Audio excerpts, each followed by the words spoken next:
Thank you. Thank you. It's really lovely to be here. And aren't the temperatures great? Yeah. I know, right? I mean, every day I wake up and I'm like, it's not going to be 90. It's 100 today. That is something to be grateful for. Yeah. So if you can't think of anything today, the weather is amazing and it's a pleasure to be here. Also on Mother's Day, happy Mother's Day to all the mothers. And what's interesting is we all have mothers or we wouldn't be here. So honoring the mothers today is amazing. You know, speaking of Mother's Day, it was interesting, and this is what I want to talk about today, mothers. And, well, fathers too.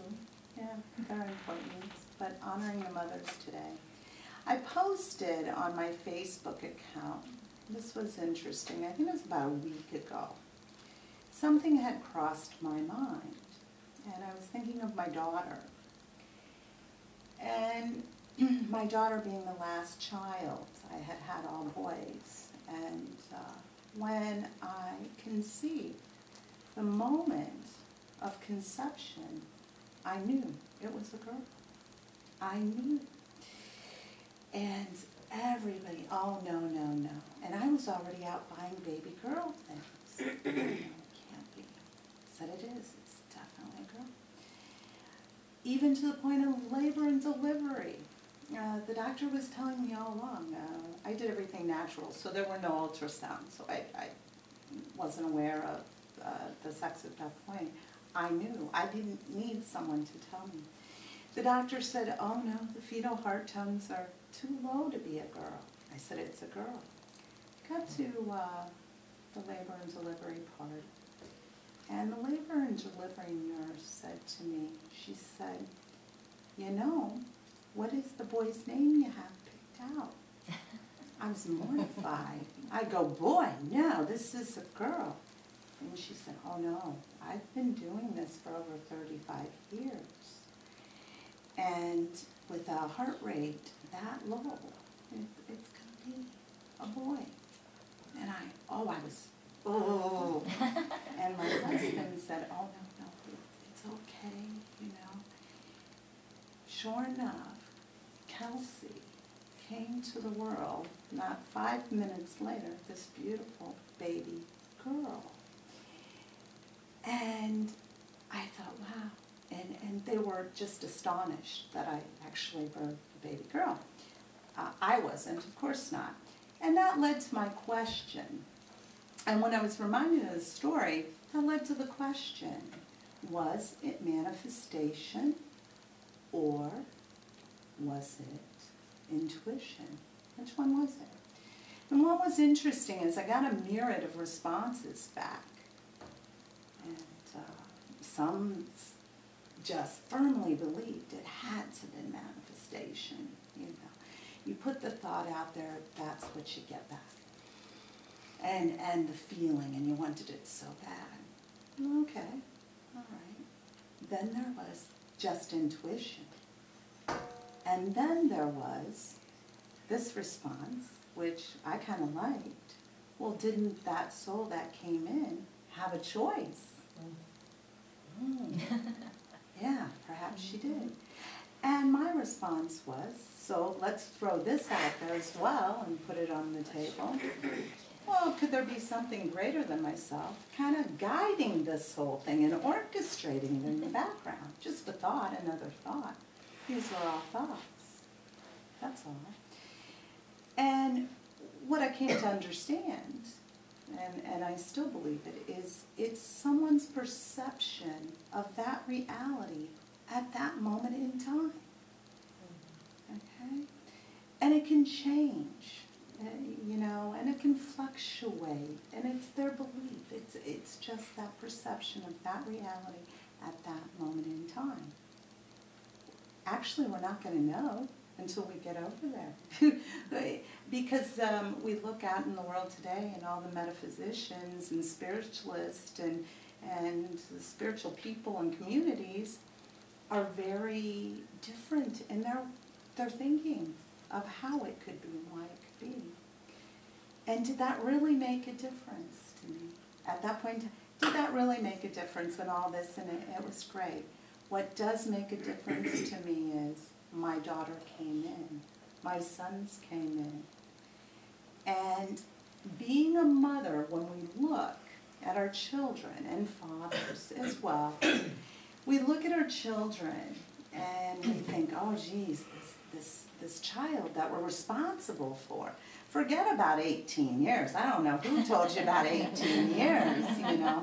We're still worrying and we're still concerned about our children. I have a son that's 30 and I'm still concerned. My other son's in his mid-20s, still concerned. My daughter's still concerned. It never ends because we have that loving, unconditional love for our children. We just are concerned. And then I thought, what about the mothers that the children thought, oh, well, we didn't have a good relationship, and it wasn't that great, and oh, you know, it was horrible, and she was abusive, and or whatever the issue was. And when I looked at it as, if the mother, and you know, and even if we go back to, I chose to come here, and I chose to be this child for these parents. No matter how the choice came, or what your belief is, at the end of the day,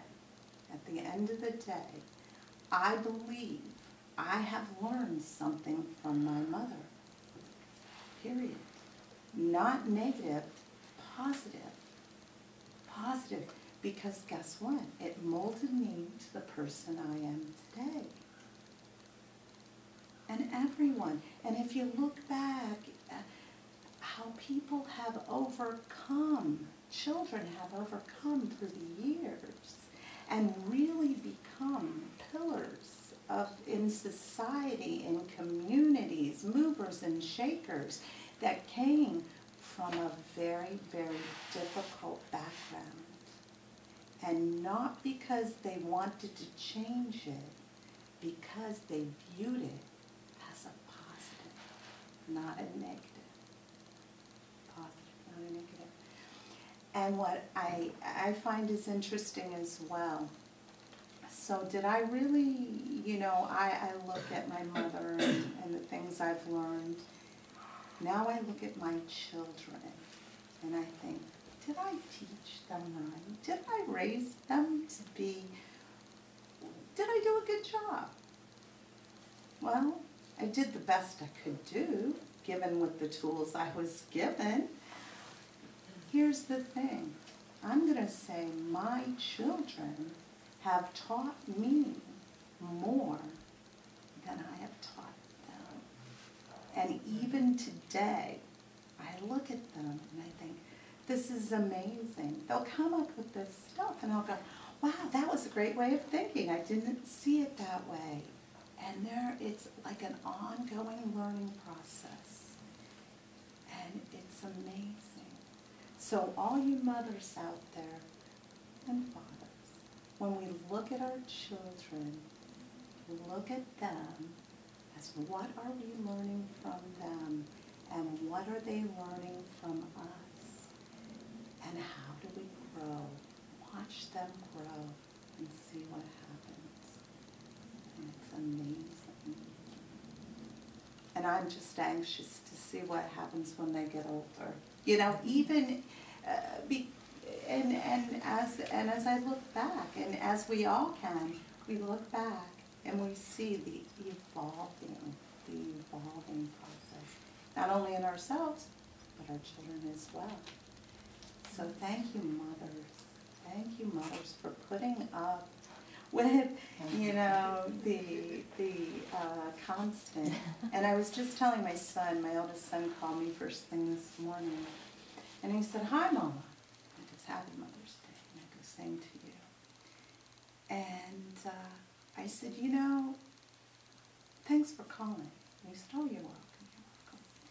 And I said, "I was just in a store the other day." And he said, "Yeah?" And I said, "Yeah." And there's this young mother the kids are screaming, the children are screaming, and they're running all over the store, and she's frustrated. And I'm laughing because this reminds me of back in my late 20s when I'm balancing 3 children at Chicago O'Hare trying to get to another airport to meet my husband. And I was so frustrated. Oh, come on, yeah.